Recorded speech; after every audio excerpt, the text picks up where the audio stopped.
question emailed in to start us off today, and it's about hidden divergence. So just kind of looking through the workshops, and it doesn't look like we've ever had a question about doing a hidden divergence. So so that will be our first question to tackle this morning here is figure out, how can we do a hidden divergence in BloodHound. So I kind of did some testing this morning, and we can definitely get, some basic hidden divergences. Again, I just, I'd like to remind you that, BloodHound can do a lot, but, when it comes to, finding chart patterns, things like that, a dedicated indicator is always far more functional and better at, at that given particular task. So, BloodHound, can do divergences, but it's definitely not going to be as good as an actual divergence indicator would be. Obviously an indicator that's dedicated to doing one task is going to do it better than BloodHound would, which, BloodHound is a more generalized indicator there. Yeah. All right, so we've got this website here that kind of gives a description of divergence. So you guys can actually here, I'll copy this into the chat box for you guys. You want to take a little look. And also, Mem provided a screenshot here as well. That's kind of helpful. So a screenshot of a bearish divergence there.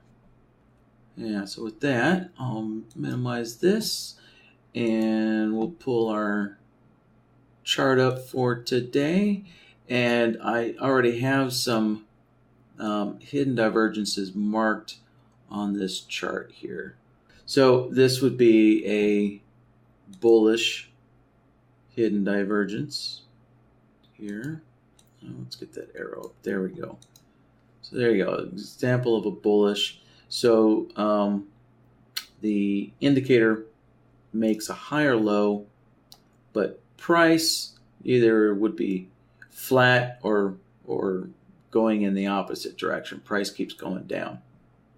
I think I marked that one wrong here. Let me take another look here.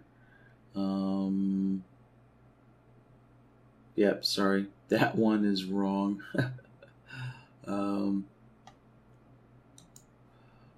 Let's see, I'm so used to traditional divergences.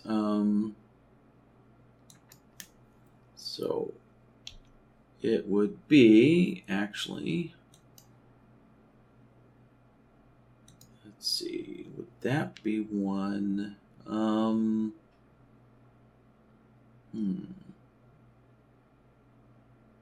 No, that would not be one. Okay, so anyways, let's scrap that one. And let's go take a look at the other ones here. Yeah, so here we go. Here's a bearish one. Actually, you know what? I think I've been marking all these wrong. Now that I take another second look, yes, that one's incorrect too. Yeah, these hiddens are a little... My eyes is not trained for these hiddens, and they're a little harder for me to find. Yeah, again, that's a traditional divergence there. All right, here I think I finally found one. So yeah, let's take a look at that. Something like that. There we go. A little minor one. Now, the one thing I am kind of concerned about is whether or not this DonchianChannel is going to, if it's operating as necessary for hidden divergences. So, I've got the Donchian channel on my chart because what I originally did is I loaded up one of the divergence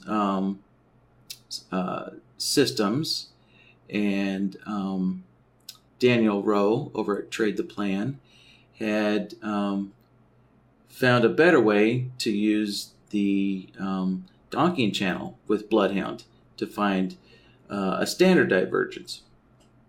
So I thought I would take his approach and use the Donchian channel to find hidden divergences.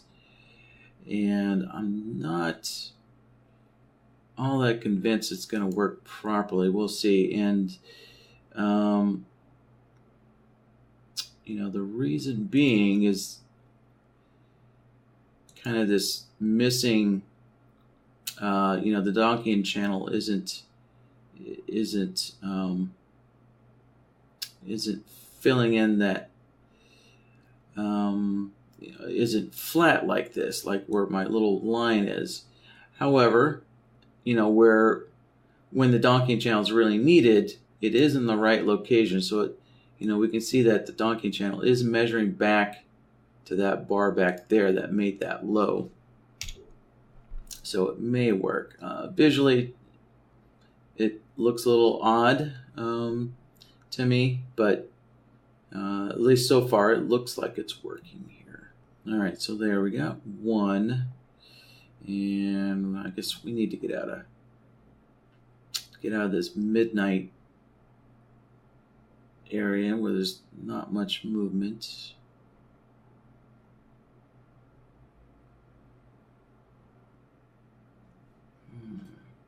And so here's an example where I'm not convinced this is going to work all that well. Let's see. So we have that. Actually, this just could be actually an example of my Donchian channel period not being long enough. So this, this is another reason why. A dedicated indicator works much better. So with BloodHound, we are reliant. So with BloodHound and using this Donchian channel, we're kind of restricted in that. I had to set my Donchian channel to a 15 period, which means the divergence has to occur within 15 bars. Right, and this one here took place, it took a little over 15 bars to occur. So, and if you make that period too long, then, if your Donchian channel period is too long, then you're just going to end up with a bunch of incorrect divergence, detections from BloodHound. So let's see. Well, I guess for the sake of this, how about if I'll up this a few extra bars. So I'm increasing the Donchian channel here to see what I can get. All right. Yeah, I think we can work with this. All right. So there we go. So that would be a bullish hidden divergence. There we go. So the indicator is making lower lows, but price is making higher lows. So this is actually going to require some extra logic here. And that's because, so we're using the Donchian channel to, we're using the Donchian channel mainly because, right, we can see that this Donchian channel, right, it's tracking the previous low point. All right, so that's required for a divergence system is you need a way to track the previous low point. So the divergence indicator does that fairly well. But see what happens okay, so we're tracking the previous low point, and then what we're looking for is,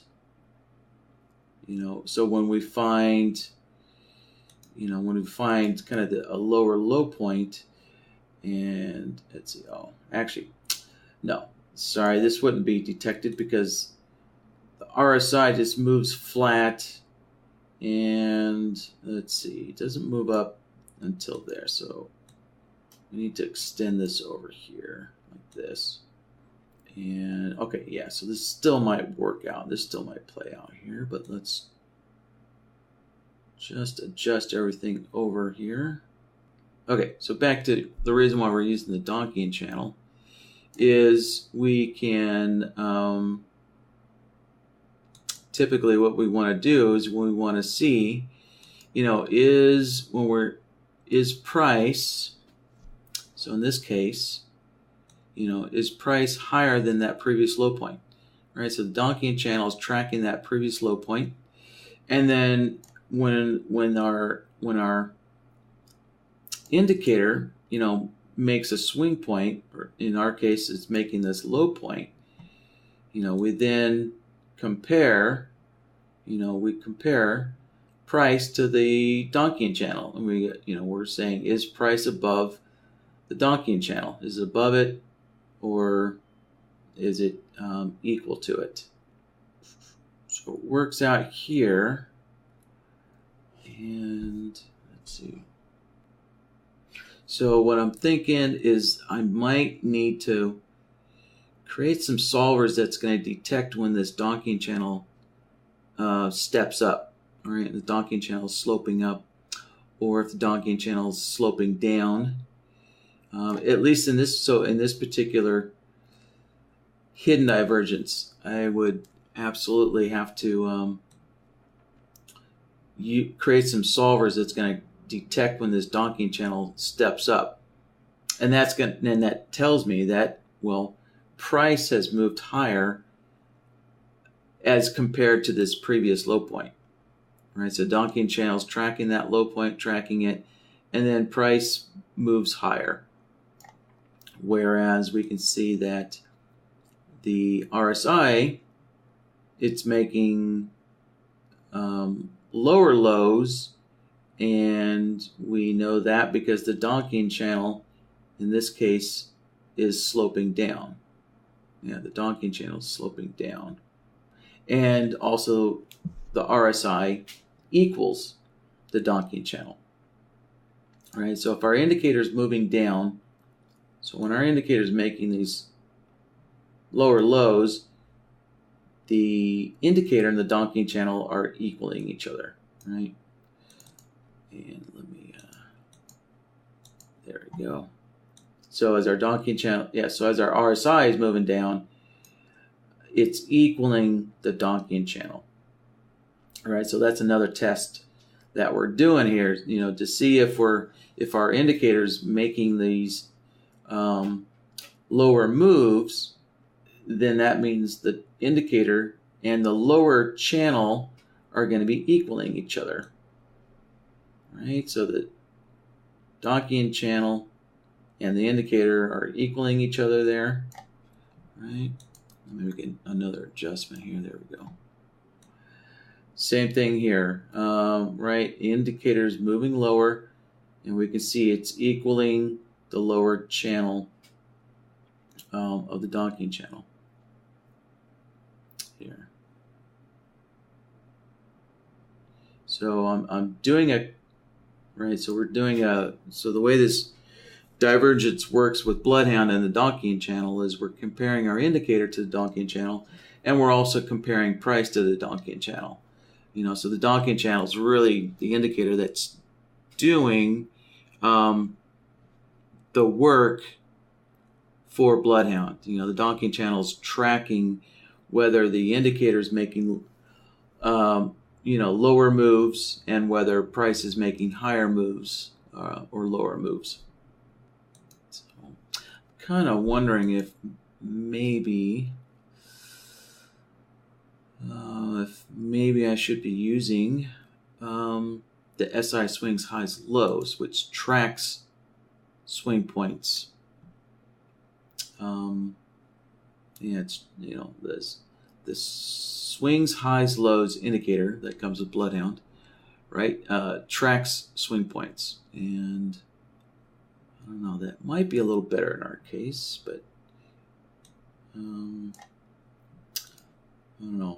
Let's okay. I want to find a bearish hidden divergence first, and I'm going to take a closer, you know, critical look at a bearish hidden divergence first to see if I want to replace the DonchianChannel with the swings, highs, lows indicator.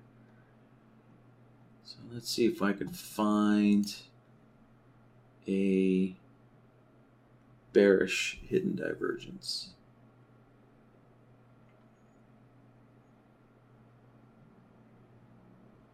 I'm thinking this is probably going to be detected as a bearish divergence, as a bearish hidden divergence, simply because, right? So one of the things to be aware of is, so as I look at it like that, so there we go. See, yeah, so this is kind of a weird situation where the yeah, well, this is just a weird situation because we have a candle with a huge wick. That huge wick kind of pushed the Donchian upper channel way up here. So now it looks like price is, much lower. Like price is making lows now, as compared to the RSI indicator moving up, moving up. So this will probably be detected as a hidden divergence, even though it's not a very good one, because actually, I'd say the way that I would see it is actually price is moving up and the RSI is moving up, but the way that the indicators would be detecting it is, the indicators would be thinking that, well, because we had this extremely long wick, push the Donchian up, well, now it looks like price is below, previous highs. So this is kind of one of the, I guess this is probably a good example of where a dedicated divergence indicator is going to, it's going to function much better, but, but we'll do what we can in BloodHound. All right, so let's move on here. We'll take a look at some other spots.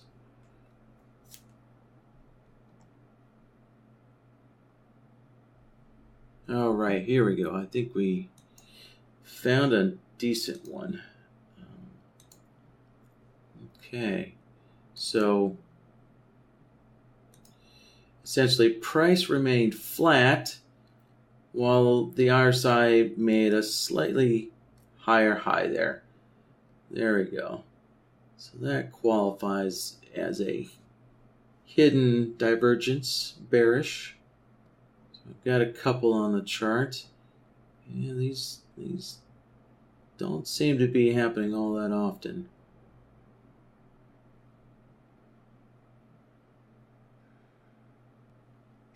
Yeah, here we go.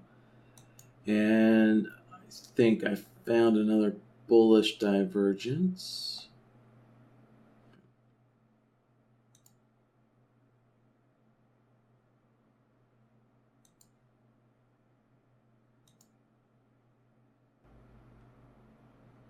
All right, I think I found a second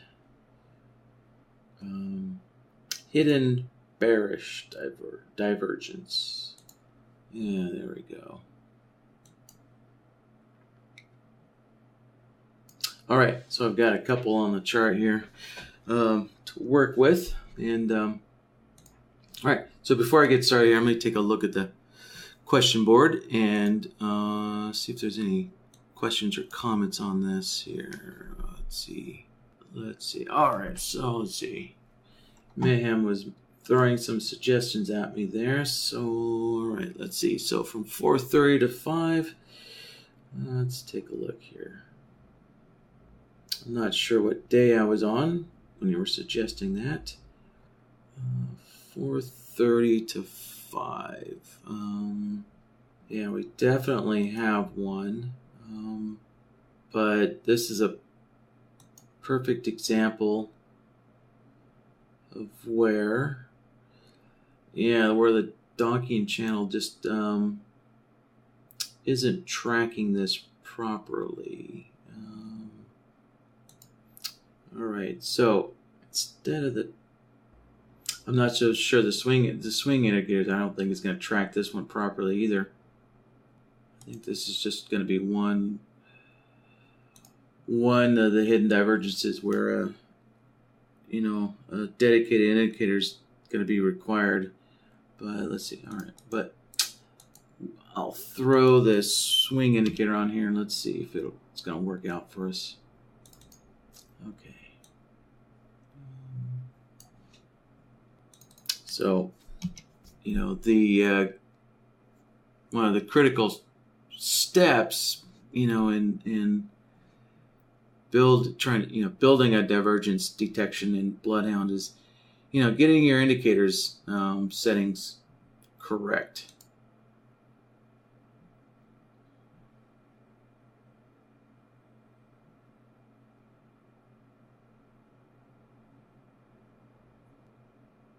Yeah, so in this particular area here, the swings indicator is not working out.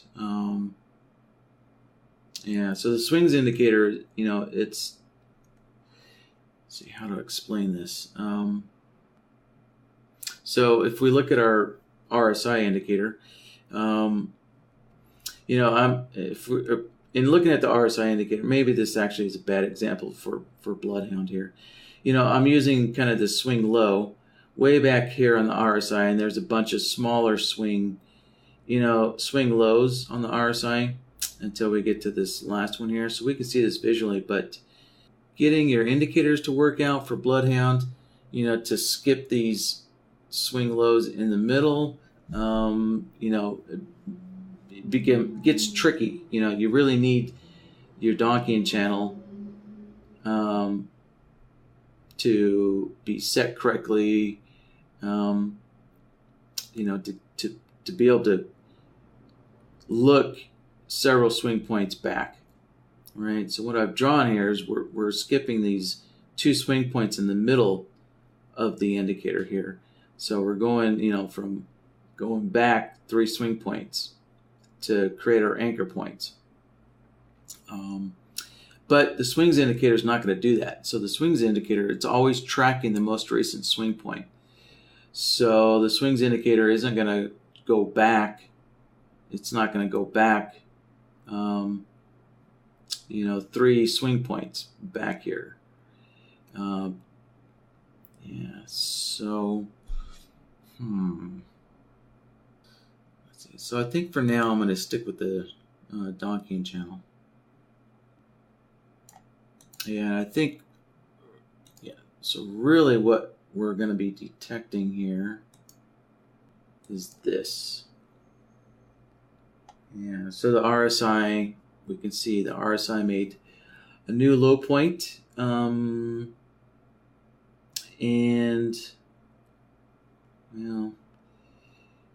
this just so happened to work out, but, price could have made a wick there, in which case that wouldn't be a real hidden divergence, and our DonchianChannel is not telling us that. So Well, actually, yeah, you know what?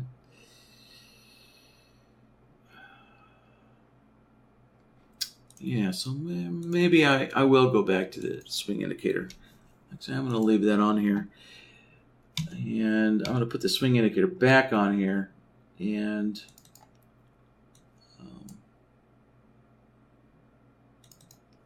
let's see.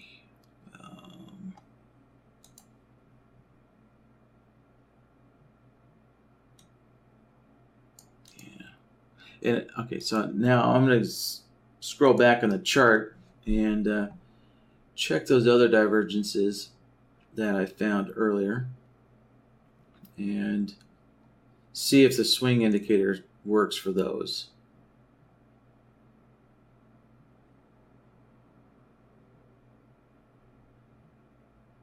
And yes, it does. So here's kind of what I'm checking is, is the swing indicator. So I'm looking at the magenta line here. Is this magenta line tracking that, the swing low on price? Is it tracking it correctly? And it looks like it is.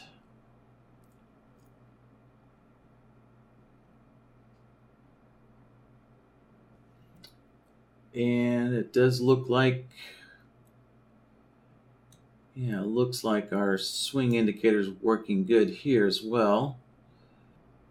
Yeah, I think that's working out good.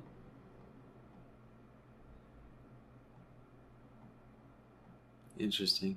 Yeah, just to note, guys, there is a flaw in the original code for the Dorstin's swing high low indicator. Right, so you can notice that it detected that as the swing high instead of the bar, instead of way up here as the swing high. So it's pretty rare, but yeah, unfortunately in Dorstin's code, there was a little flaw in it somewhere that shows up. But, oddly enough, it actually works in our favor because this really isn't a hidden divergence. Yeah, because really, actually, so who knows? Maybe the swing indicator is going to work for us better because that really is not a hidden divergence. Yeah, I mean, so, all right, so it seems like that little flaw in the original code for the swings, highs, lows, it's kind of working in our favor for this hidden divergence. So it did get rid of that one, that kind of false one, or not false, but just that wasn't one.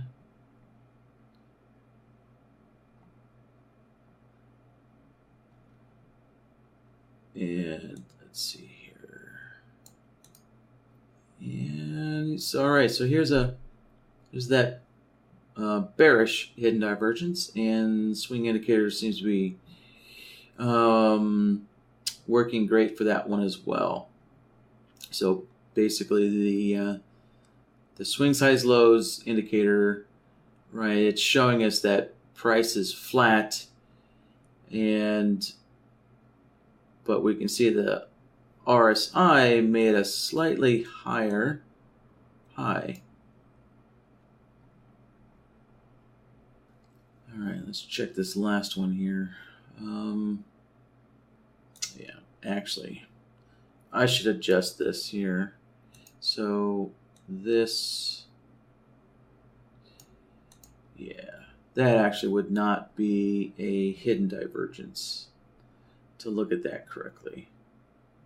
Let's see. Divergences are definitely subjective. If we do go back like that, we do find one. And looking at the DonchianChannel indicator and the swings indicator, so even though the swings indicator is not, so on this bar, you can see the swings indicator, you know, it's tracking some low swing low way back there. So again, we're kind of at the mercy of our indicators that's tracking, you know, price swing highs and swing lows. So we can see that this swing point here doesn't actually get tracked until way back there.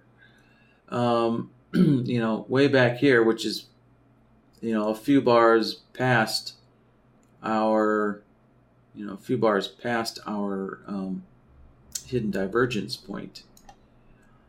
Although, so even though the indicator's really not tracking the swing low as we want, you know, for a hidden divergence, you know, looking at it, because price is above the swing low that is being detected, this actually would show up as a hidden divergence. You know, so it would show up, but that's because the indicators, even though the indicators are tracking, aren't tracking the swing point that we really want. All right, so the swing point that we really want to be tracked is that one, but the swing indicator hasn't detected that swing low yet. Right? It doesn't detect it until it's way back here. So even though the swing indicator, you know, isn't working the way we want it to for detecting a hidden divergence, you know, a hidden divergence will be detected anyways. So, all right. That could be good or bad. You know, we won't know until we actually have the system built in BloodHound, and then we can actually scan through the chart more thoroughly and look for all the hidden divergences that are getting detected and see how many are good and how many are incorrect. All right, so this hidden divergence, this bearish one, yeah, this is going to work out good. So, all right, we can see that. So the swing indicator is picking up that swing high there perfectly, and we can see price is well below that swing high. So we know that price is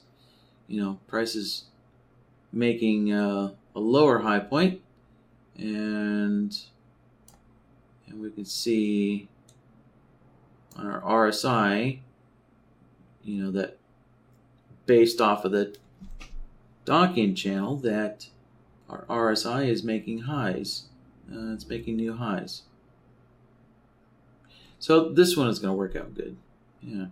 So, all right. Well, so with that analysis, I think, yeah, we'll jump into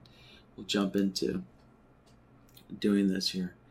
So let's see. Yeah, I'm just going to remove the DonchianChannel for now, and we'll stick with the swings, highs, lows for now and see how that works. Okay. All right. So yeah, let me just kind of pause here for a moment and take a look at the comments on the board here before I get started. Yeah. So Mayhem threw out a bunch of suggestions. Unfortunately, had to leave early, but yep.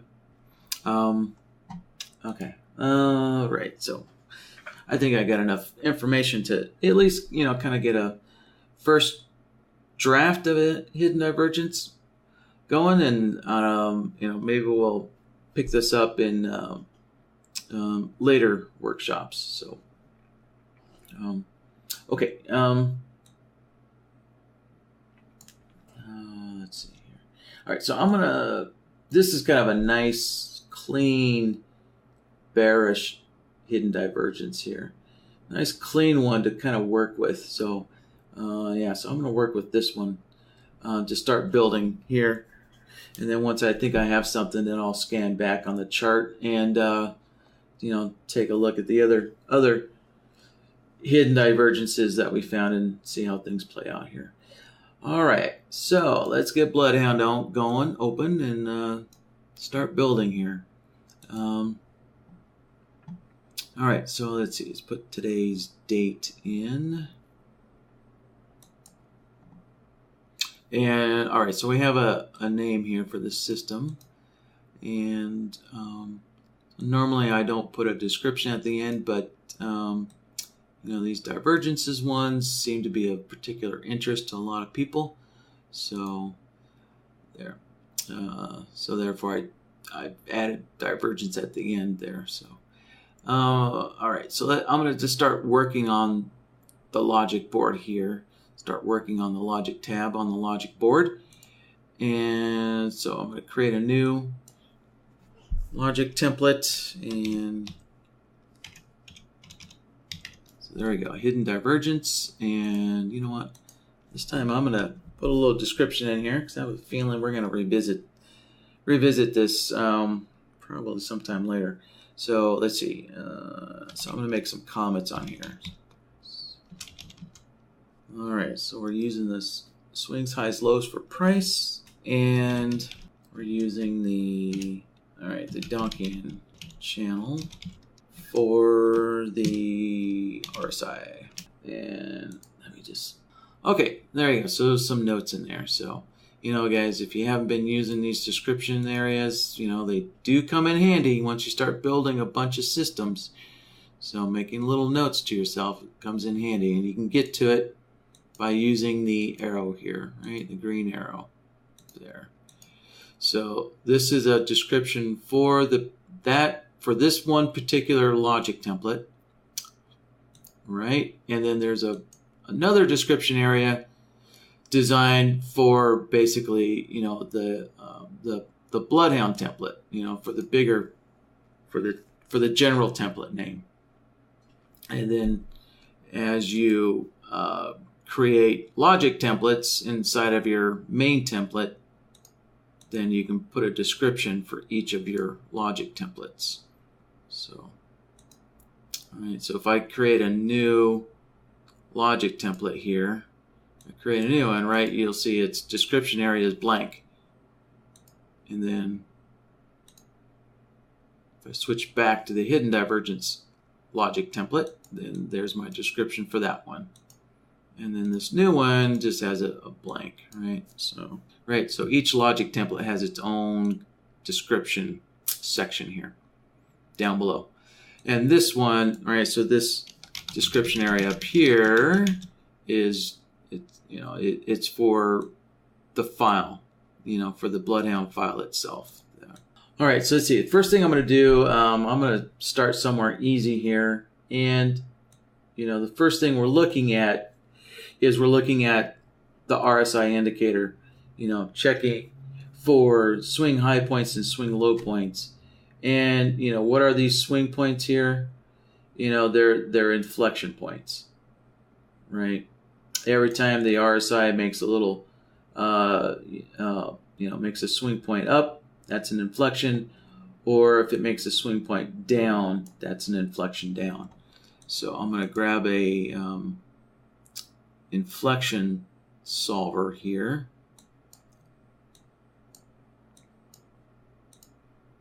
and plug the RSI into it.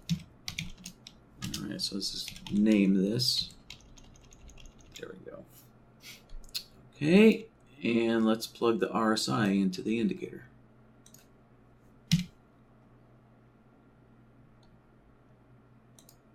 There we go. All right, plug in the RSI. And I'm just using, default settings here, so I'm not gonna, so I don't need to change any of the parameters. But, if you're gonna use, custom, if you're gonna use a custom period, make sure you change your period. So for the RSI, and then we can see that I'm using the main RSI plot as well, so that's already selected for us, so we're good to go. And so there we go. So we can see, whenever the RSI, reverses up, we're getting a signal, and whenever it reverses down, we're getting a signal there. Okay, so there's one point. Now, the second thing that we're looking for is to know whether we're making higher swing highs, is that we can see the RSI and the Donchian equal each other, right? Whenever that RSI is making new highs, the Donchian and the RSI are equaling each other, right? So one thing to note is, look, our inflection signal is 1 bar, right? A reversal point is always 1 bar behind, right? So you always have to wait 1 bar to see, you know, did your indicator make an inflection? So our inflection is on the bar after this swing point. So we need to look back 1 bar and check whether the RSI equals the Donchian, right? So obviously when the Donchian reverses down, making this swing high, obviously on that bar the Donchian is not going to equal the RSI, right? The RSI does not equal the Donchian. But if we look back 1 bar, that's where the RSI should equal the Donchian. So we're looking back 1 bar. So make a note of that. So what we're going to grab is a comparison solver. All right, so again, we're comparing the RSI to see if it equals the Donchian. So let's connect that up. Let's open this up a little bit more. All right, so let's give this a name here. So checking to see if the RSI equals well,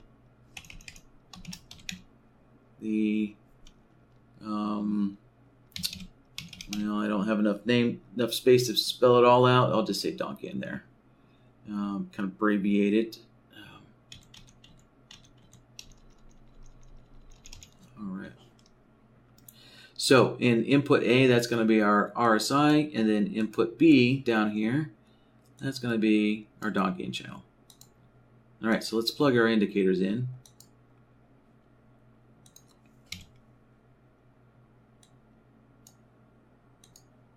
Okay, there's the RSI. I'm just using the standard period, and there's our RSI is already selected. It's up on top. So we're good to go there. And so remember, we need to look back 1 bar. So that means we're going to use a displacement of 1. So that displacement, right, allows the solver to look back 1 bar. Okay, so next, input B, that's going to be the Donchian. Now, keep in mind, on the chart, we have the RSI fed into the Donchian. Right, so if we open up our indicator list here, so here's our Donchian, and you'll notice our input series is the RSI. Right, so it doesn't have price coming into the Donchian, it has the RSI being fed into the Donchian channels. So we have to do the same thing in BloodHound here. All right, so for input B, we're going to go find the Donchian. So there's our Donchian. And let's see, what? That's right. I'm using a period of 17 on the Donchian. Oh, there we go. All right, and next we need to select the correct plots. So, all right, so for a bearish divergence, we're using the upper channel, right? We're comparing the RSI to the upper channel for this bearish divergence. So we're using the upper channel, to generate short signals. And logically, we're going to be using the lower channel to generate bullish or long divergence signals. So there we go. So we're going to use the lower channel to generate long signals, and then we're going to use the upper channel to generate short signals. All right, so we got that selected correctly. Now the next step is to set our outputs correctly. So remember, we're looking for the RSI to equal the DonchianChannel. So we want this A equals B. That's what we want to use. So we're going to turn the other outputs off, and then set this A equals, turn that one on, set that to 1. There. And, oh, don't forget to set our displacement as well. So the RSI has a displacement of 1, and the DonchianChannel has a displacement of 1. There. Oh, you know what? I forgot to do one thing here. Got a little ahead of myself. So we forgot to nest the RSI into the DonchianChannel here. So the way we're going to do that is I'm selecting my DonchianChannel first, and then I can go to the indicator list and go down to the RSI, click on it once, and then you see the nested input button. So now I can click this nested input button, and now we can see the RSI is being fed into the DonchianChannel. There we go. So that I was missing that step there. Okay, there we go. Now we have some output. Right, so now we can see whenever the DonchianChannel is making new highs, right, we're getting a short output. And now whenever the DonchianChannel is making new lows, we're getting a long output. So, all right. Now, what we can do is we can combine these two together with an AND node. And now that's just going to mark, that's going to mark when the RSI made new swing highs or new swing lows. All right, so that's basically this component here, right? So this group of logic here is just detecting swing highs and swing lows on the RSI. And let's name this AND node here.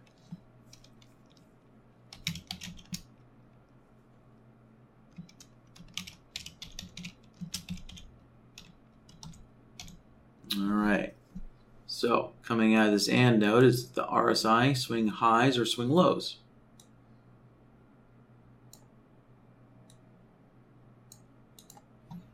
Okay. So that's kind of right. So there's one component, the RSI component. Now we need to build the logic for price. So now we need to build a logic here to make sure that price is either flat or making lows.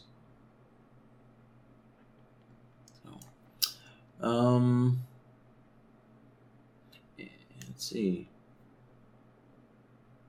So that's gonna be pretty simple and straightforward. I'm just gonna compare so for this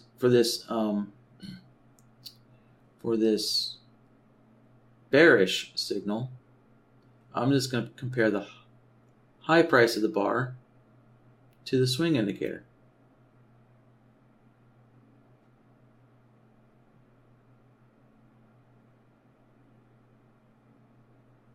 And just a sec, I'm just kind of thinking this through.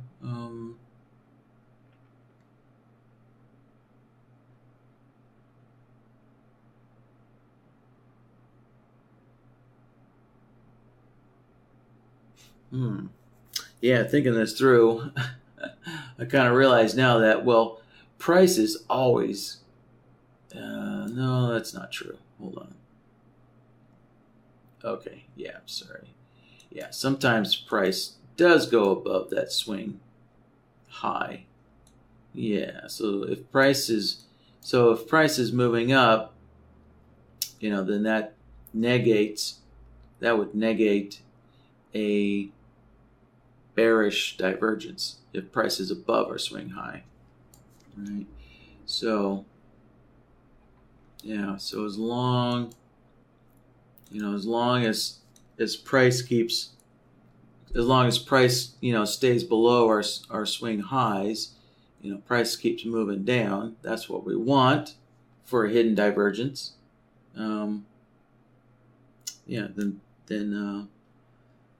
Then that's good for a signal. So, all right.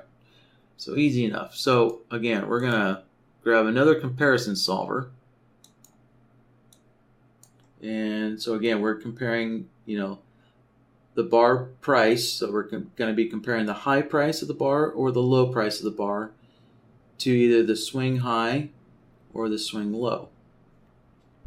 So for this bearish divergence, we're comparing the we're comparing the high of the bar, to the swing high. And if it's a bullish divergence, we'll be comparing the low of the bar, the wick low, to the swing low.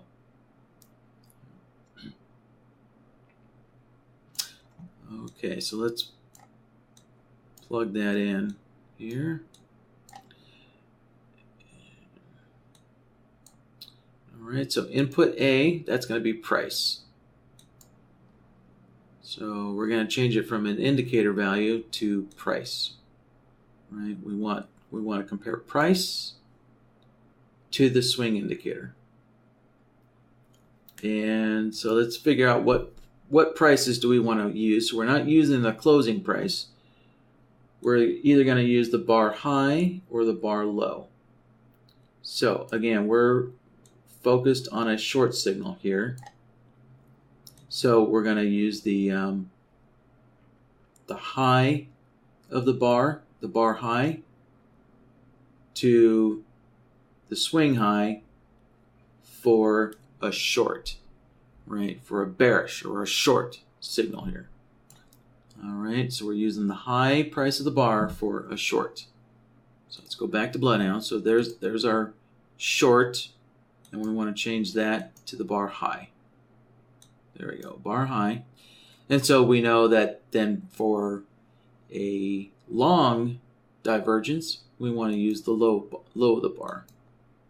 All right, so we're just using opposite prices there. Okay, next we're going to set input B to our swing indicator. And there's a couple ways we can do this. Either I can plug the swing indicator, the SiSwingsHighsLows indicator in here, or BloodHound actually has the SiSwingsHighsLows kind of built into it as a input to solvers here. So I can grab the swing point for prices. And we can see here, right? So here's the indicator settings, and then here's the plots that I can use here. And so let's see here. So I need to get the indicator settings I'm using. Let's see. So I am using 3 and 3. All right, and I'm using the widest bottoms and the widest tops as my plots. So going back to BloodHound, right? So there you go. My indicator settings are 3 and 3. So we're good there. And so let's figure out what plots we're using here. Okay, so let's start with the short signals here, right? So for the short signals, for this bearish divergence, for the short divergence, we're using the swing tops. So for the shorts, we're using the tops, and we're using the widest. So we're using the widest swing tops. All right, so again, let's open up the indicator. And if we look at the plots that we have on the chart, we're using the widest bottoms and the widest tops here. We're using the widest plots here.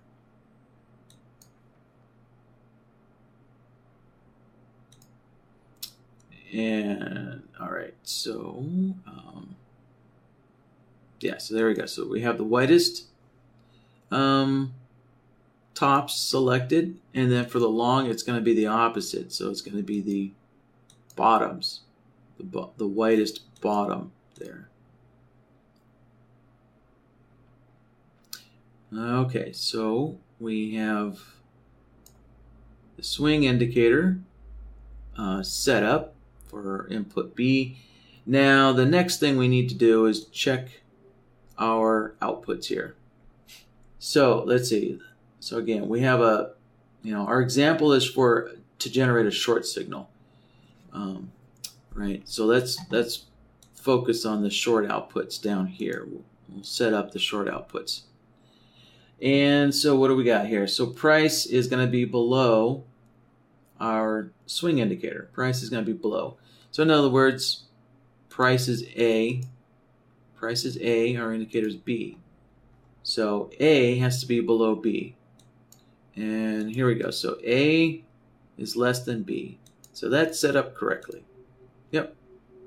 That is set correctly for us already.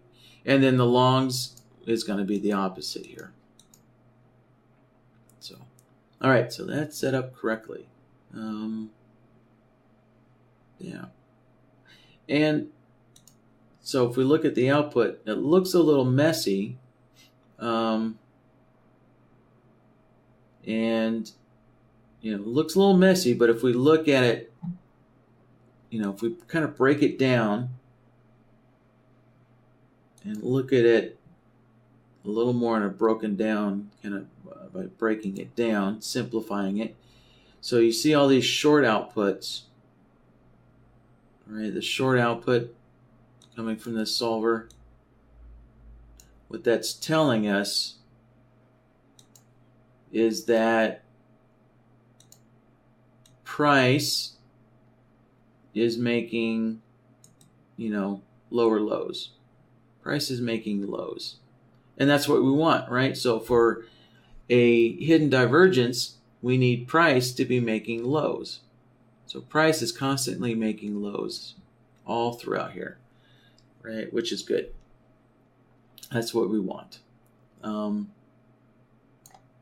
we know that part's working here.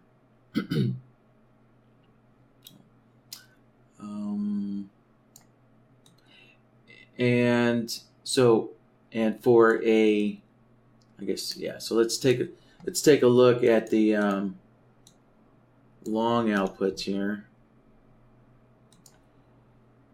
So if we take a look at these occasional long outputs,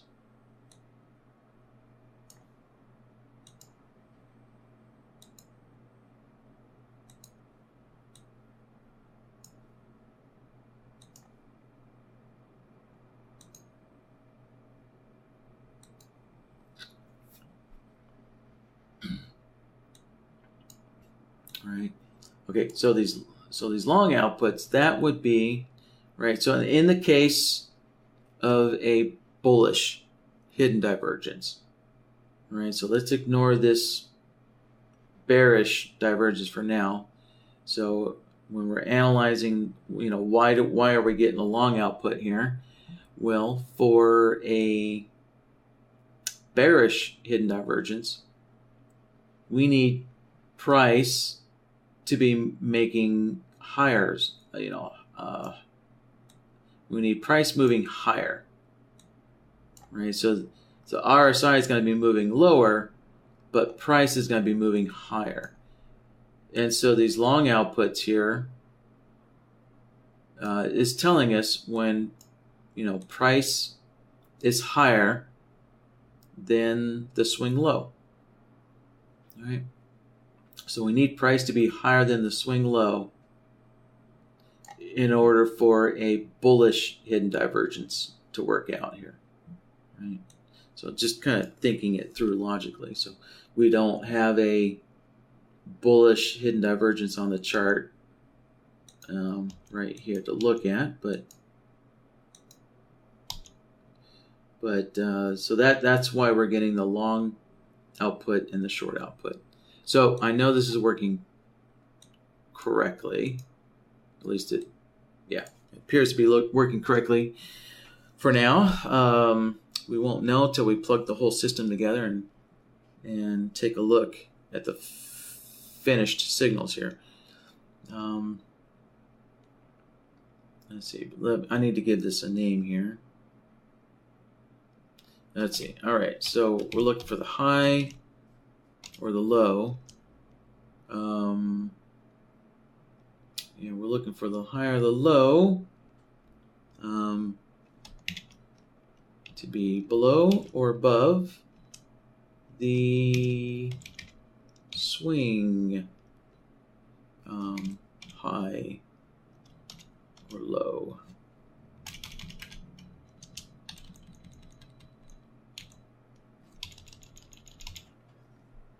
All right, that's kind of a good enough name for now. And all right, so let's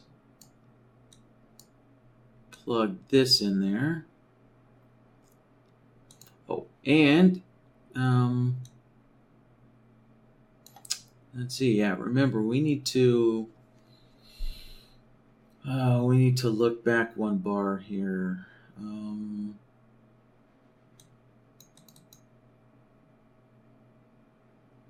Yeah, so remember our swing points, we're actually looking back.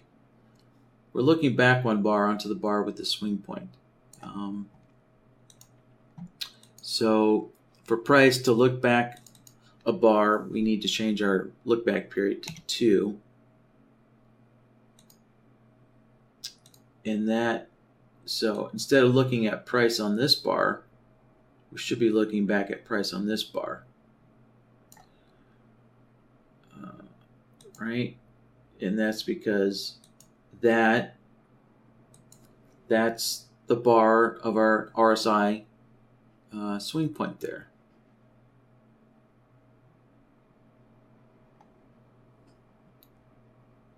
All right, so using a look back period of 2, that looks back one bar. So remember, so a look back period starts at 1, whereas remember the displacement. So if you remember from the other solver, we were using a displacement. Displacement start at 0, but look back periods start at 1. Right? And that's because you can't have a period of 0. Right? A period of 0 never works out for a period. So a period, a period setting always has to start at 1. So we start at 1, and we want to look back an extra bar, so we up it to 2. And you know what? That's right. So so input B here, when we're using the built-in swing point prices, we don't have a displacement. So I will have to change this to using an indicator value. And then I can use a displacement there of 1. So let me go and select the swings highs low indicator. All right, so there's our indicator. And let's see, we're using 3 and 3. And let's see, we were using, so for short divergences, we were using the widest tops. And for a long divergence, we were using the widest bottoms, or the swing bottoms. There we go. Okay. All right, so now we have our look backs of 1 set up. Okay. So let's take a look. All right, so this guy looks good, but let's see. Let's take a look at these.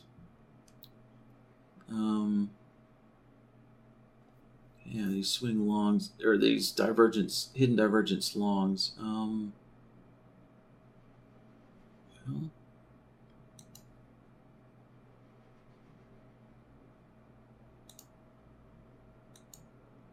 yeah, there's that.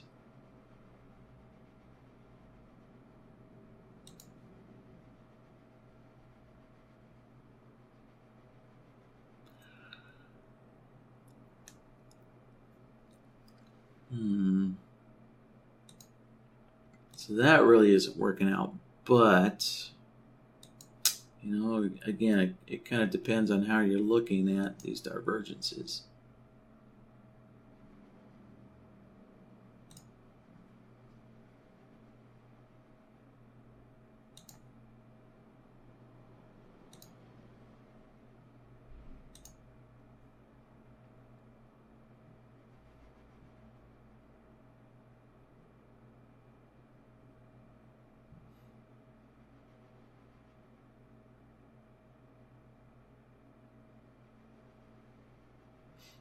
Yeah. Yeah, one thing I was kind of worried about was, you know, the disconnect between using a swing indicator and using a Donchian channel. You know, right? So the Donchian channel, since it has a period of 17, you know, it's restricted to only being able to look back 17 bars. Whereas the swing indicator, you know, it doesn't have a period setting, so it could find a swing point really far back. So, you know, looking at, so really this long divergence signal that we're getting here, really what it's looking at is this. That's really kind of the comparison that it's doing, which is, you know, technically incorrect. Right.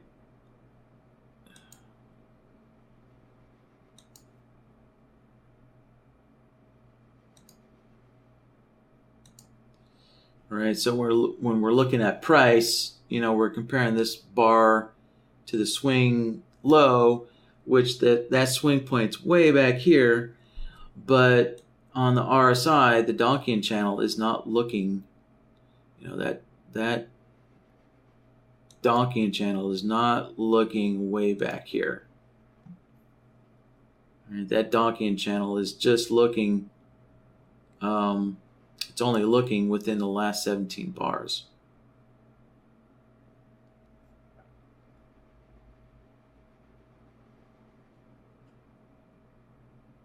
So, you know, we can see that there is some technical incorrectness in mixing and matching using a swing point indicator and a DonchianChannel indicator.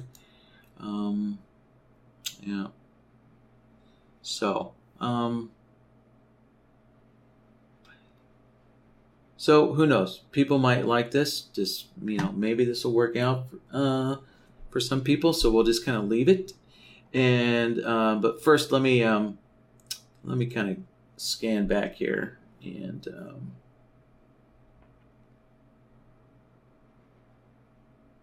let's see.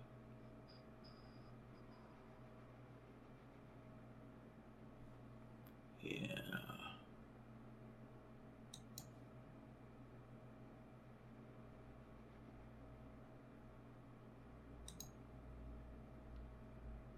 So I'm going to draw, you know, the 2 points that, you know, that the swing indicator is actually looking at, you know, which means, you know, this is what BloodHound's comparing.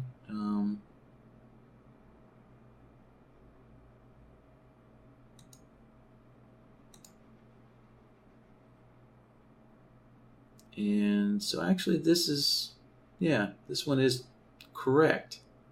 Yep, this is technically correct.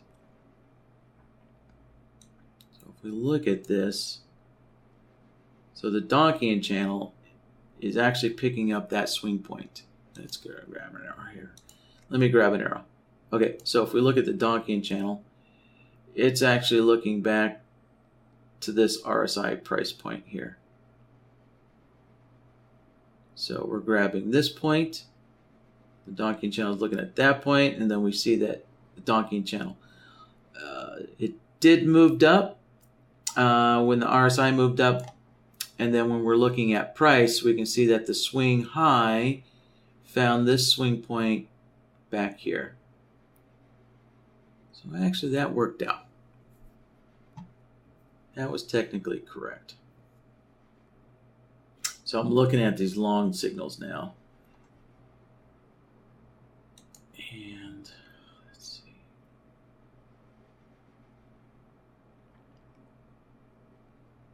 Yeah, so we can see that actually this, let's see. Yeah, this divergence long is actually incorrect.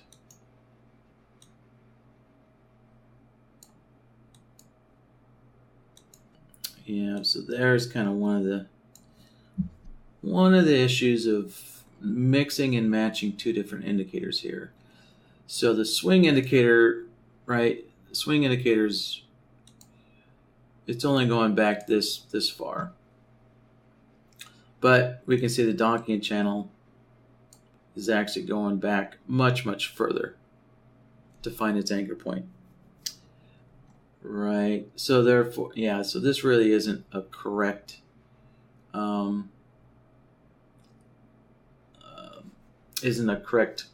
hidden divergence.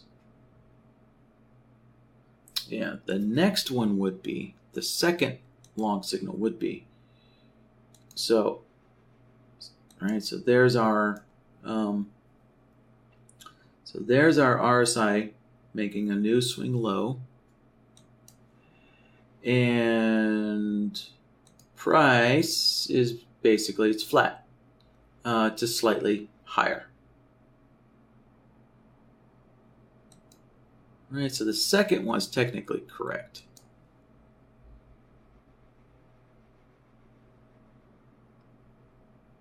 Yeah, so that one's good.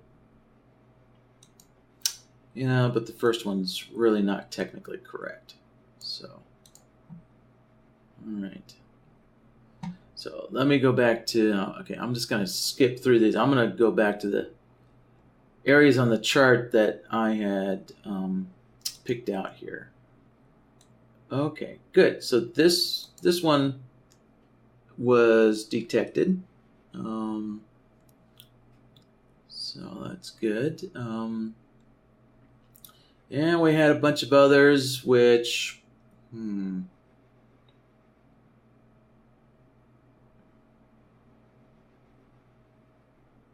kind of questionable whether they're really technically correct or not. The RSI is definitely making new lows, but, you know, is price, well, price is actually kind of staying flat and range bound. It's not, price isn't making new lows, so I guess, yeah, so I guess these are actually, they are all technically correct.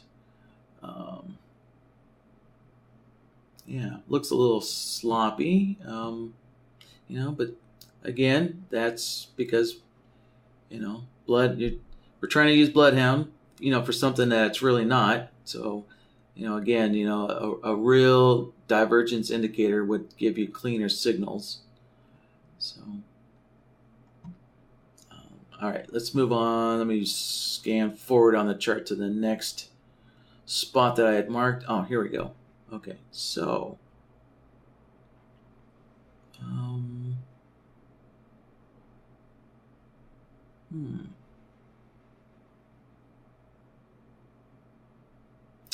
So this was not, yeah, so this bearish divergence was not picked up. Okay, well, let me figure out why. Let's see what's going on here. See why this didn't get picked up. Okay, so I'm going to look at the inflection solver. All right, I definitely have my short signal there for the RSI turning down or inflecting down. So there's the first part. Now let's check. So this solver here is looking, it's comparing the RSI to the DonchianChannel. And again, we got a short signal here. So it must be price.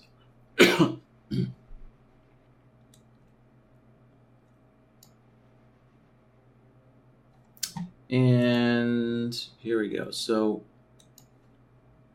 if we look at this bar, so there we go. So we're missing the short output from that solver. So it's telling us, so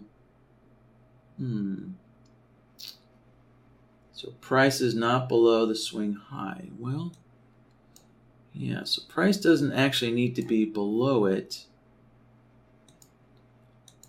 Oh yeah, so price could actually be flat and actually equal. So let's set the A equals B.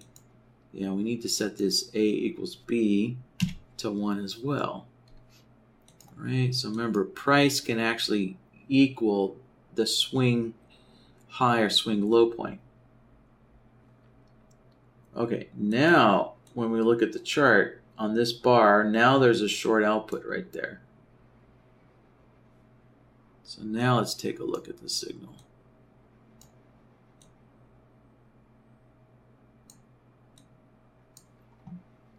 And there we go. Okay, so now we got that short divergence there.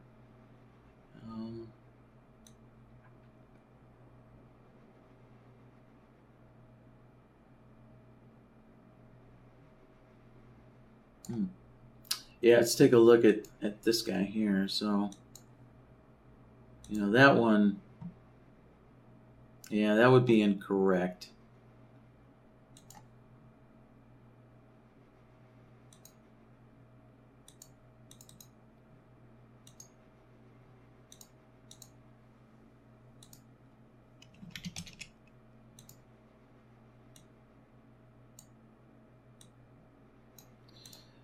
So, yeah, because we're mixing and matching indicators again. So let's see, this is what, so there's the two swing points on the RSI. They're being compared.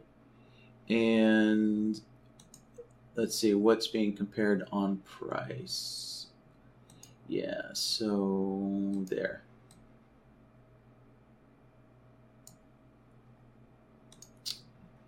Right, so we're using two different anchor points or two different swing points when we're looking for this divergence. Yeah, so right. So, okay, so right, so there we go. Just kind of, you know, another example of, you know, using the swing indicator with a Donchian indicator isn't as good as it could be. It's not perfect. So let's see if we can build a better mousetrap here. And so let's see here.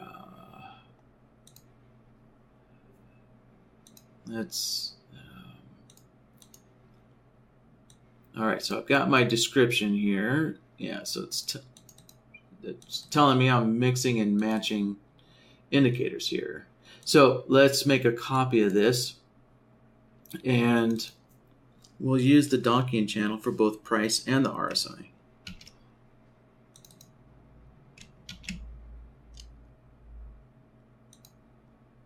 Okay, there.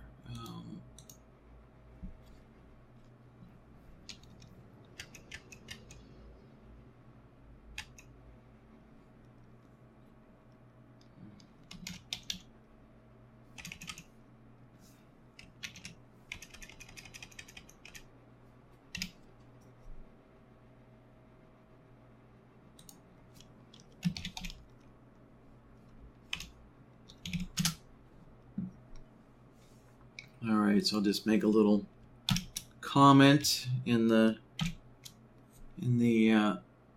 logic template name. There we go. Okay, so let's see. So we're going to replace this guy here. Let's pull that out of the system, and that solver needs to be replaced with the DonchianChannel. So, all right, before I get going too far, let's put the DonchianChannel on here. So we'll put this guy back on.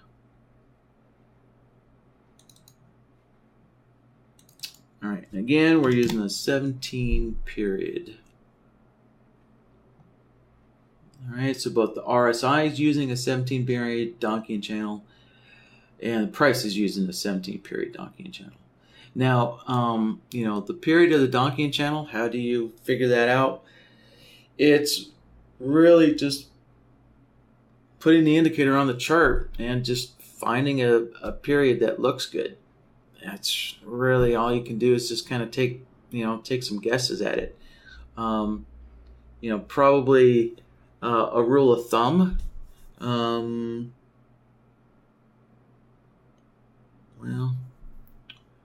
I was going to say smaller periods for shorter time frames, larger period for larger time frames, but no, I don't think that actually would be a correct.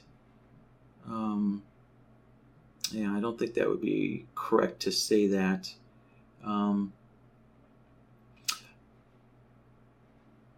would say that if the period is too short, you're just going to be missing divergent signals. And if the period's too big, you're just going to get too many kind of crazy divergent signals. So probably somewhere, you know, around 12 to 20 in that range is seems to be working pretty good, you know, from what I've seen. So of course, you know, it will just take some playing around with. You know, the definitely one thing that will influence the period of your DonchianChannel is the period of your RSI. So if you're using a larger period RSI, you know, in other words, that means your RSI is going to be moving a lot slower, right? So it's going to take many more bars for your RSI to generate these, you know, swing highs and swing lows. So if your RSI is moving slower with a larger period, then it makes sense that your DonchianChannel needs to have a larger period as well, because your DonchianChannel needs to be able to look back further in time because your RSI is moving slower. You know, your RSI is taking more time to generate these swing highs and lows. And so therefore the DonchianChannel needed a larger period so it can look further back in time. So there you go. That's more of a direct correlation. So, you know, so your DonchianChannel, right? So your DonchianChannel period it's really more correlated with your indicator period. Yeah, it's going to be more correlated with the RSI period. So, all right. So yeah, so what you do is you adjust the DonchianChannel period, adjust it, you know, for the RSI period that you're using first, and then the DonchianChannel on price just needs to match whatever you're going to be using for the RSI indicator. All right, so just make sure that these two DonchianChannels, the one on price and the DonchianChannel on the RSI, make sure their period match. So, okay, so let's see with that. Let's get BloodHound back open. And all right, so I'm on the solver tab. So I've got this one comparison solver. right? That's looking at price to the swing point indicator. So what I'm going to do is I'm going to make a copy of that, and instead of using the swing point indicator, we'll plug in the DonchianChannel. And let me correct the name here. There we go. All right, so here's our new solver. So we're going to be checking to see if the bar high or low, price is above or below the DonchianChannel. So let's plug in the DonchianChannel here.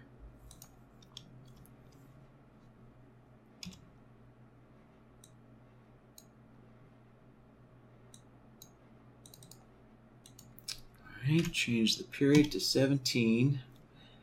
And let's see. All right, so for divergence short, we're using the upper channel, and for a long divergence, we're going to be using the lower channel.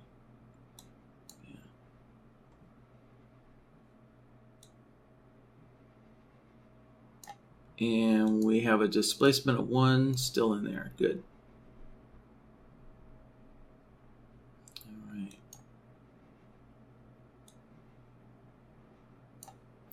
Okay, so we have a new solver here that's comparing price. Right, we're comparing price to the DonchianChannel now.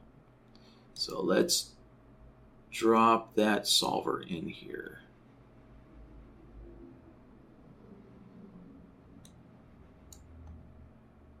So there it is.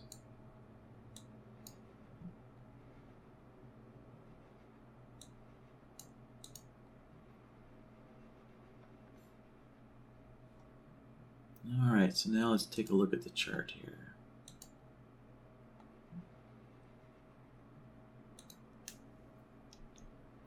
So now, this short here is actually working out. Now it's technically correct, because we're using comparing a DonchianChannel to a DonchianChannel. So now we can see that our anchor points are matching up. And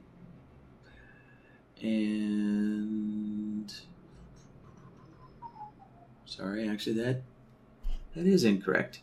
All right, just a sec, guys. I need to check my logic here.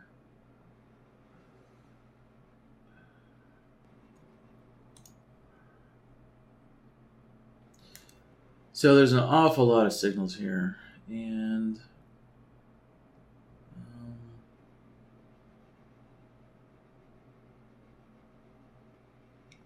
all right. So switching to the DonchianChannel on price definitely needs a different set of logic, yeah, or some additional logic here. So, like, all right, so let's see here. Okay, so we have the RSI making a low, but we also have price making a low, and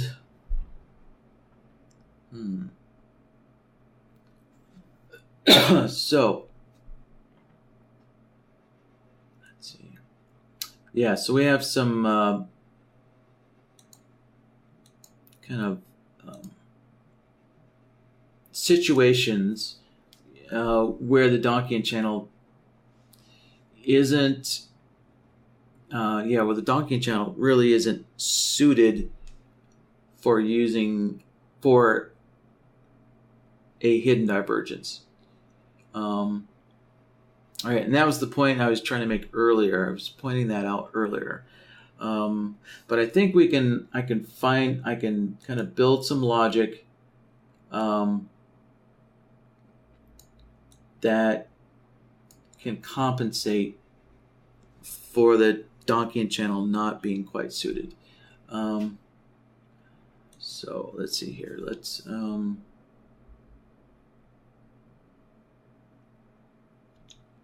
right, so we want to get rid of this because, all right, this is incorrect. Yeah,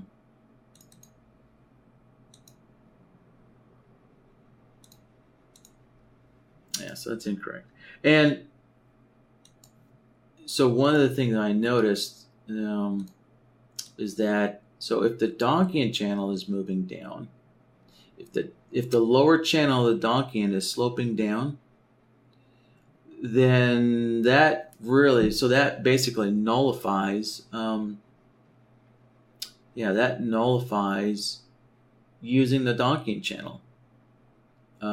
Right, so I can no longer use the DonchianChannel to see. Yeah, I can't use the DonchianChannel on price anymore. If the DonchianChannel is moving down, then that tells me price is moving down, right? And that's what nullifies this hidden divergence. So when price moves down, then the DonchianChannel will move down. So I will check to see if the DonchianChannel had been sloping down.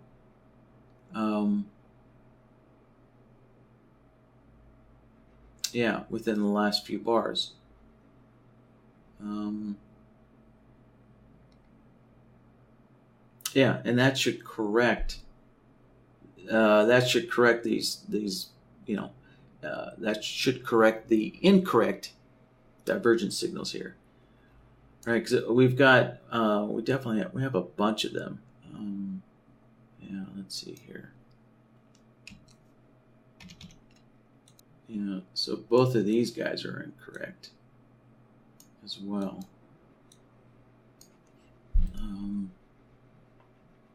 And again, one thing I see in common is, again, the DonchianChannel is sloping down when these occur, right? That's telling me that price is moving down. So if price is moving down with the RSI, then that is not a hidden divergence.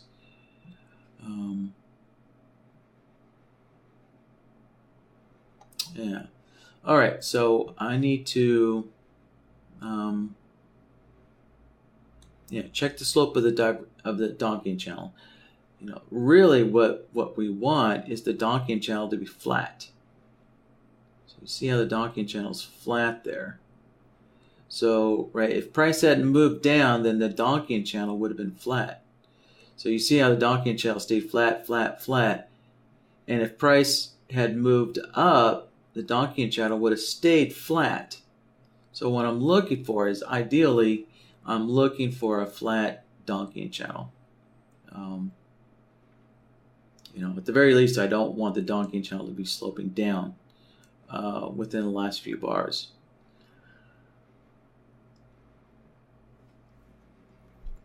So let's see. All right. So let me see if I can set up a slope solver, which will kind of invalidate the DonchianChannel there.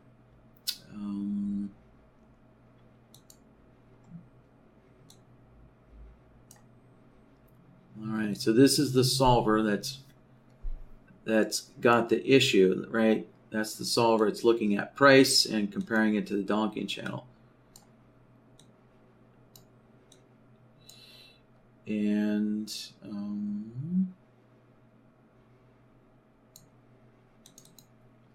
here's one thing. One thing I need to do is I need to, well, actually, no.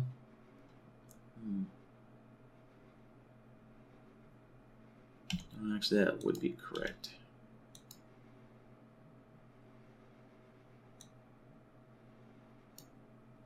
So this A equals B outputs here, that would be price equaling the DonchianChannel.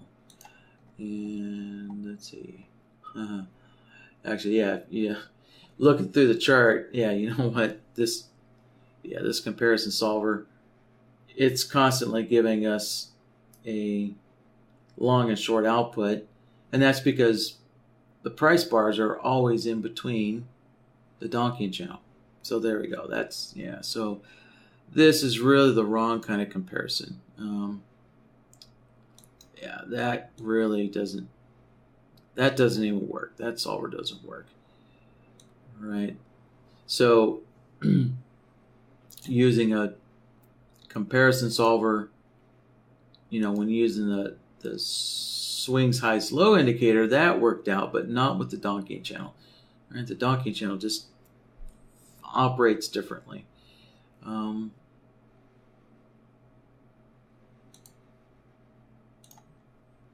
All right, so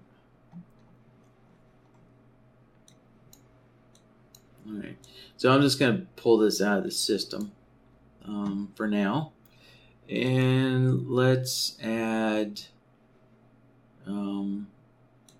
this slope solver in.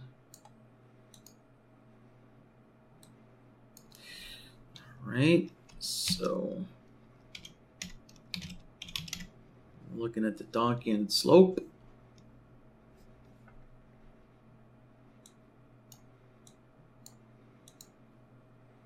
So let's put our indicator in here. Go find the Donchian indicator.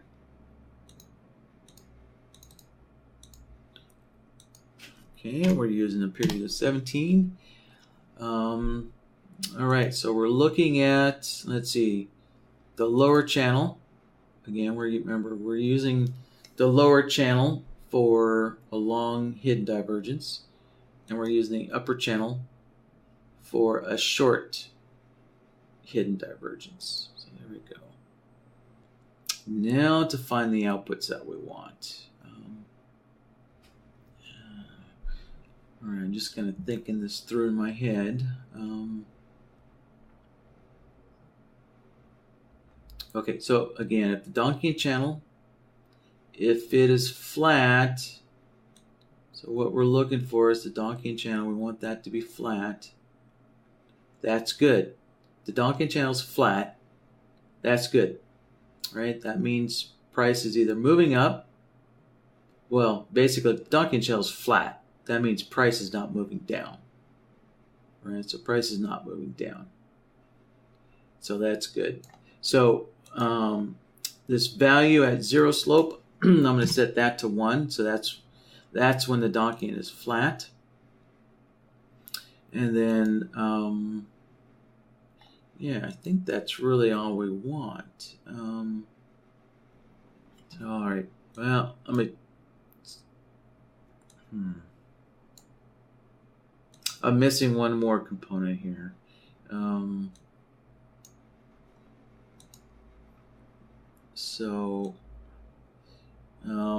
Remember I said I kind of need to look back to see if the DonchianChannel has been sloping down, you know, a few bars back. And let's see here.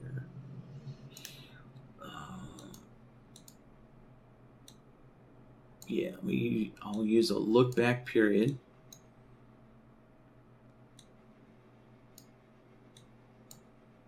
And I'm not sure how many bars to look back. I'm just going to kind of, just put 5 in for now. Just kind of guesstimate there. And yeah, you're looking at minimum. There we go.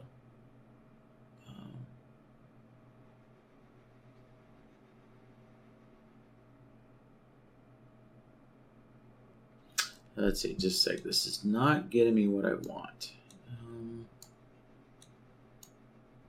All right, so let me kind of break this down and explain what I'm looking for. So, it's kind of what I'm looking at.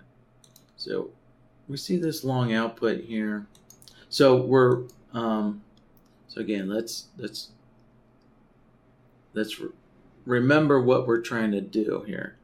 So we were trying to get rid of these signals here.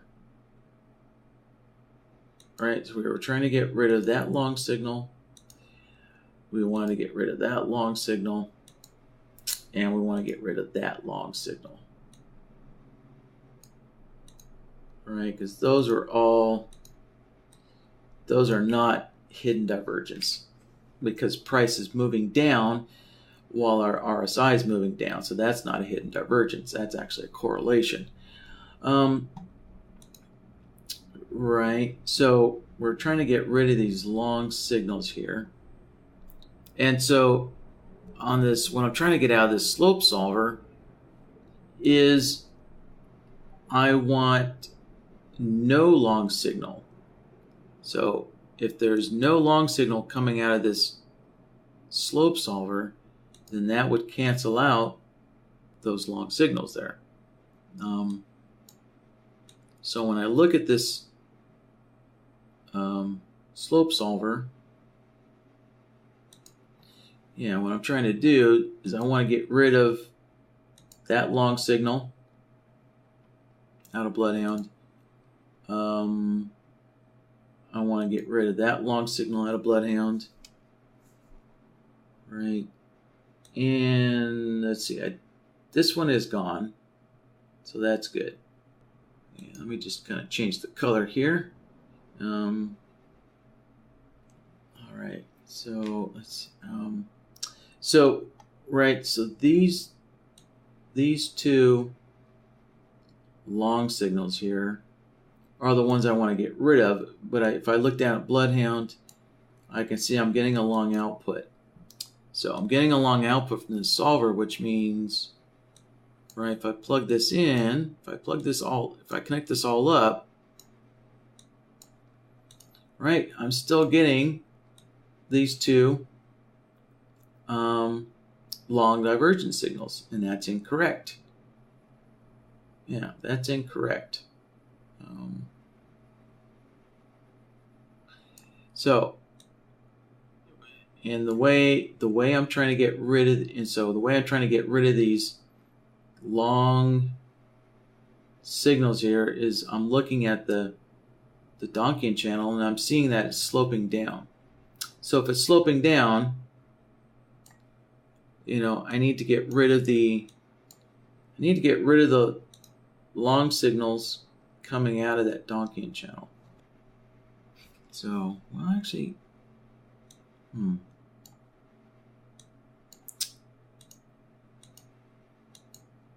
yeah, maybe the way I set this look back up, actually, maybe it is correct. Let's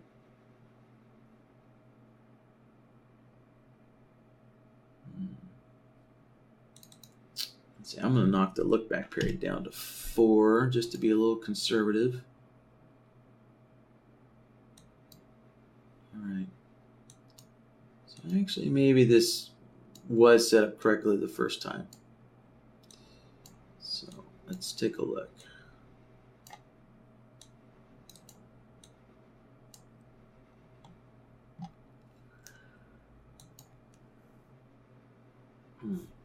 All right. Well, the good news is, we did get rid of all these long divergence signals. So that's good. Let's see. We did end up with a short divergence here. And let's see. That would be...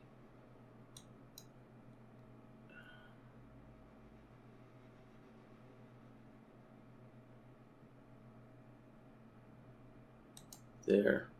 That's what that would be looking at. Yes. Yep.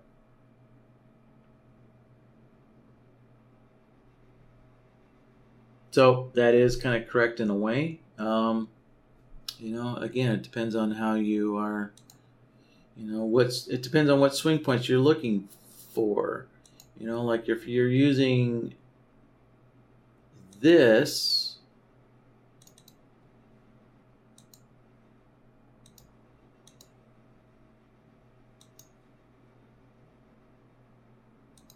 if you're looking at it this way, then that would be, right, that definitely would not be a, that would not be a hidden divergence, right? Price is moving up, the indicator is moving up. You know, so again, you know, it kind of looks at your, you know, it depends on your time frame. You know, when you're considering, you know, these swing points on the indicator.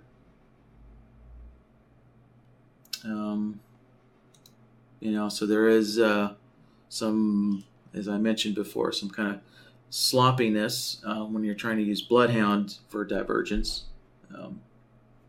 So, you know, as far as, you know, what the DonchianChannel is how the DonchianChannel is detecting our hidden divergence, you know, this actually would be correct. This would be, yeah, I mean, this is a correct short hidden divergence, you know, when using the DonchianChannel to track these, you know, indicator swing points and the price swing points.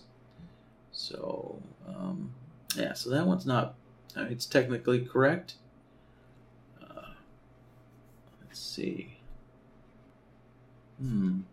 Okay, here's one that's not. And I think I have a solution for it. So,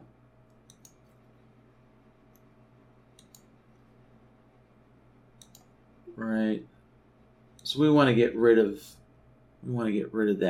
that short divergence signal there. That one's not correct. Yeah, and the reason why it's not correct is because our RSI isn't, well, yeah, it's not moving higher. It's not moving higher from that swing point to that swing point.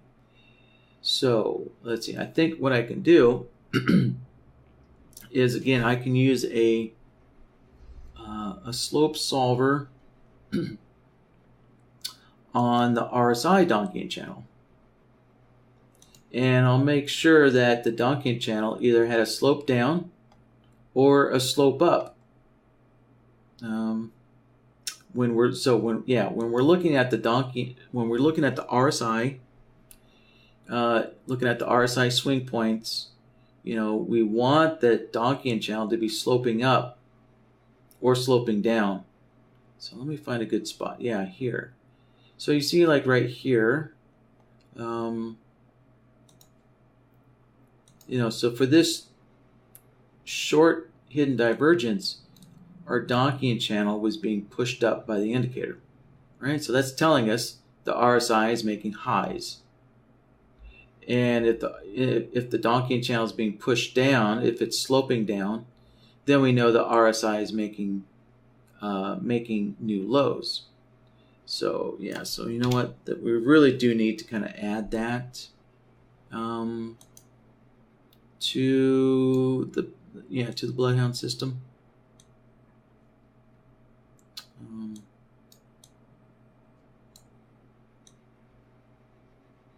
So let's see here.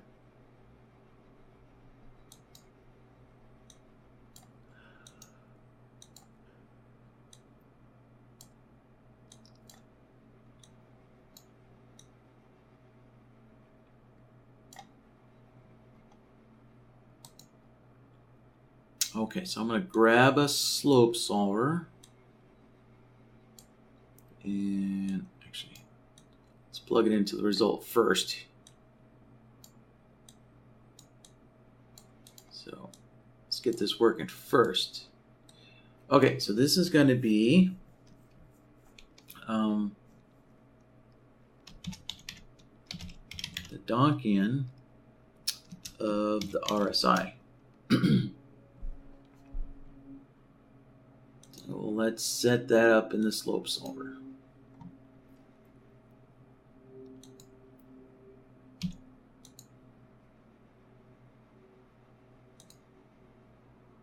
All right, there's our DonchianChannel. Set it to the 17 period. And next, let's go find the RSI. We're going to nest that in there. nest the RSI into the Donchian channel. And let's make sure we select our plots correctly. Let's see. That's right. So for a long divergence, we're looking at the lower Donchian channel. So we want the lower Donchian channel to be sloping down, for finding a long divergence. And the upper channel needs to be sloping up. So as we can see here in the chart, the upper channel needs to be sloping up when we're looking for a short divergence channel. So we're using the upper channel for a short signal, the lower channel for long signals. And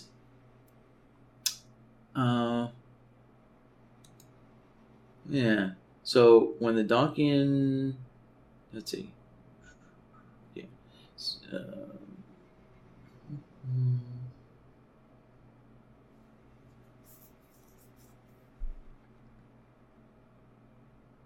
and one thing we need to do is reverse everything.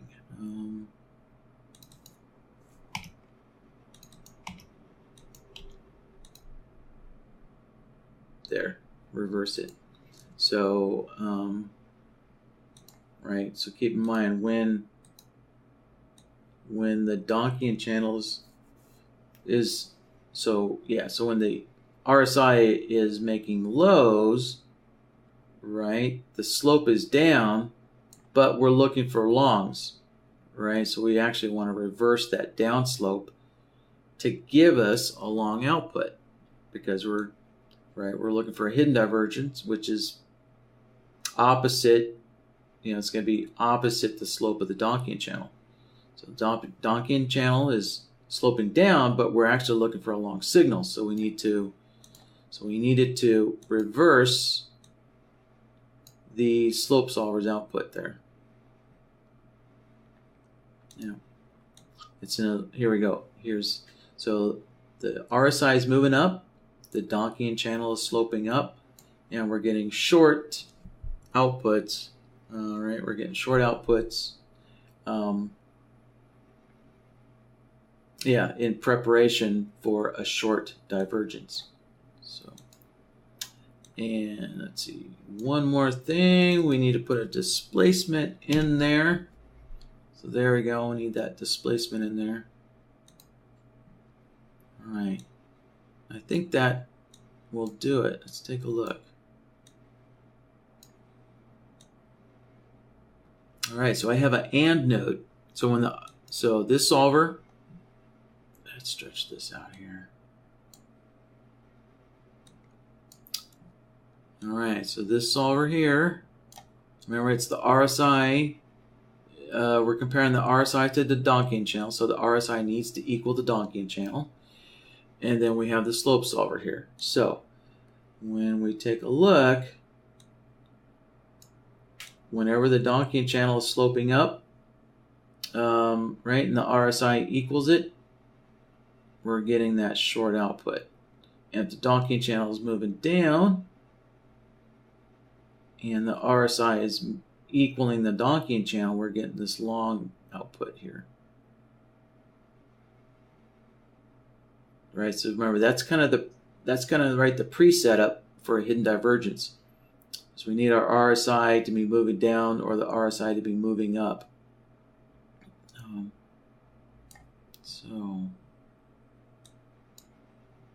All right. So I think right, adding this slope solver in there with the Donchian channel RSI should clean things up a lot. Let's take a look.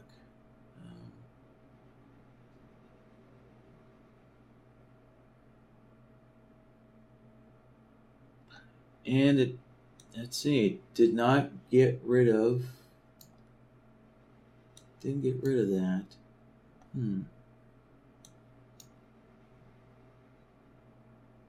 Oh, okay. Interesting. So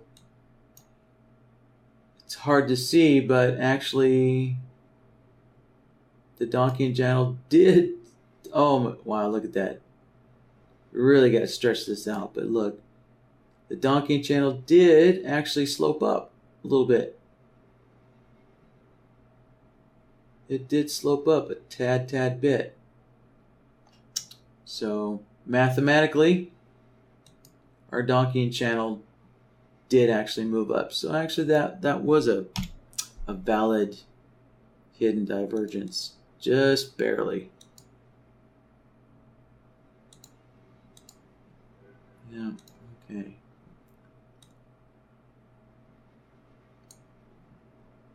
All right. So again, we do actually have two valid, hidden divergences there. And let's take a look here. I don't know about this. This one's a little questionable. Definitely a little questionable because price did move down. We can see these tails here. We got these tails here. So that's definitely a little questionable. Whether that's a real long divergence, long hidden divergence, a little questionable, but but again, that's because, look, our DonchianChannel isn't quite perfect. It's not perfect for hidden divergences.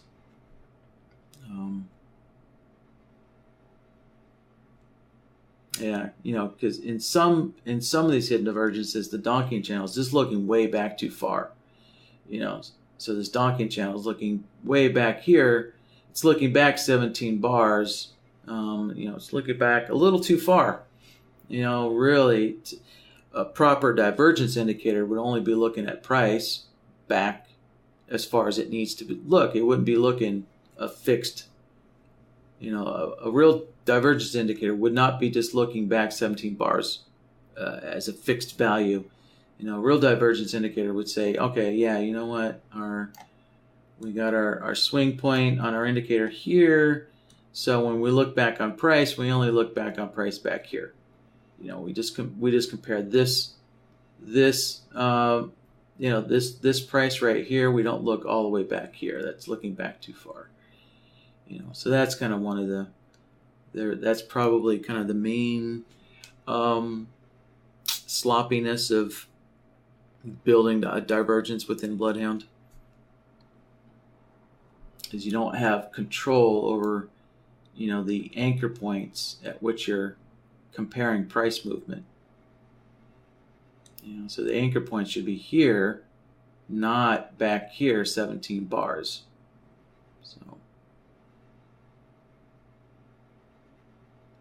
So that's a bit of a sloppy one. That's subject, a little questionable, but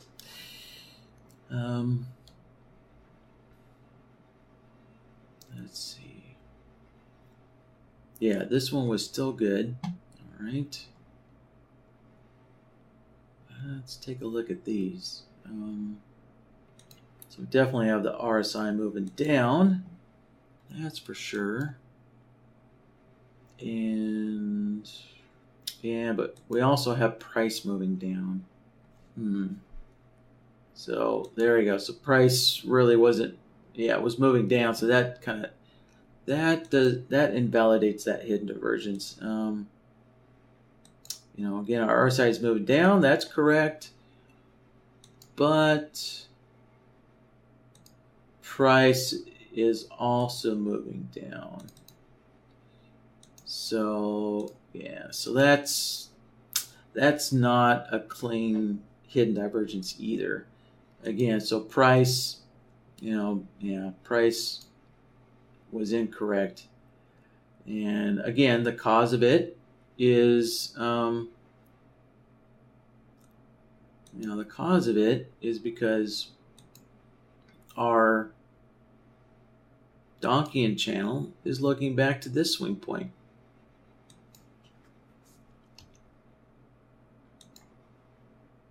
All right, our DonchianChannel is looking way back here. So it's grabbing this anchor point. This is the wrong anchor point for price. We should be looking at these anchor points up closer. Yeah.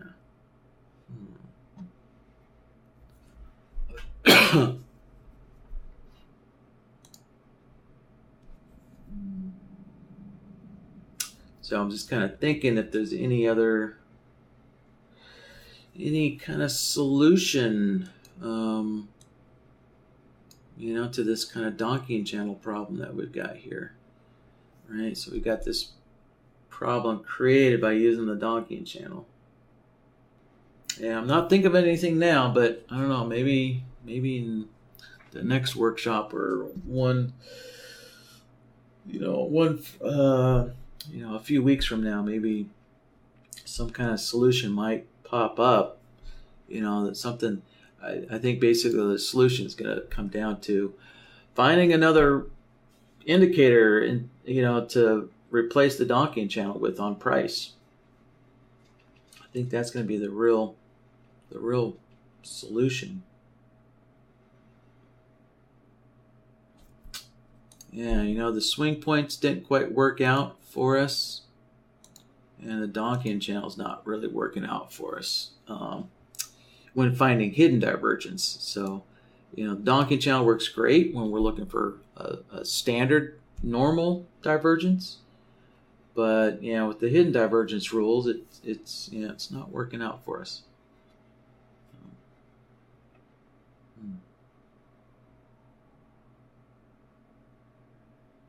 At least it's not perfect. So it is finding some good hidden divergences once in a while, like right here. I mean, that's a good one right there.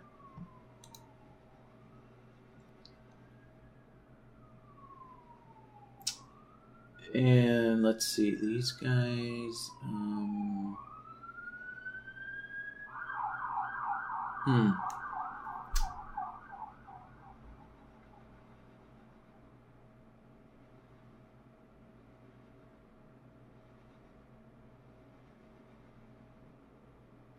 Yeah, I guess actually these are good. Let's see, let's mark them up. So we'd be looking at that to that point to that point, and on price, we'd be looking at this point, to that point. Yeah, that's good. That's a good one there.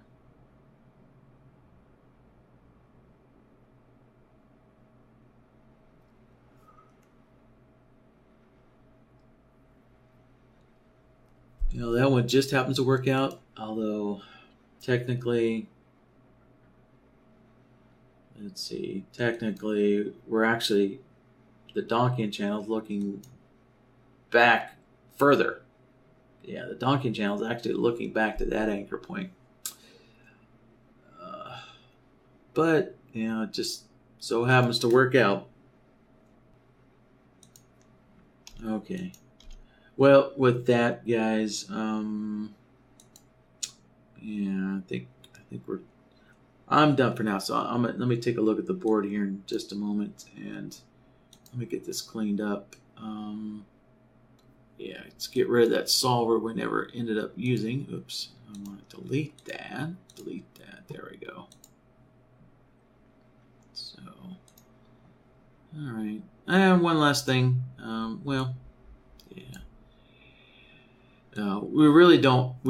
This AND node's really unnecessary. I just put it in there just for visual reference, right? So you could actually delete this AND node and just plug both of these solvers into the main AND node there. So,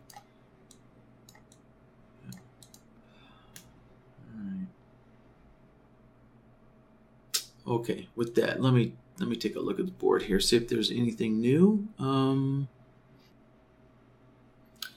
right, let's see what we got on the board. Brain dead.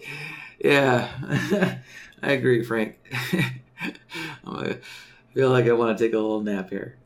I feel like I've been trading for 3 hours solid, man, just analyzing the charts, and I'm just a little brain dead. This definitely feels like a solid 3 hours of serious trading.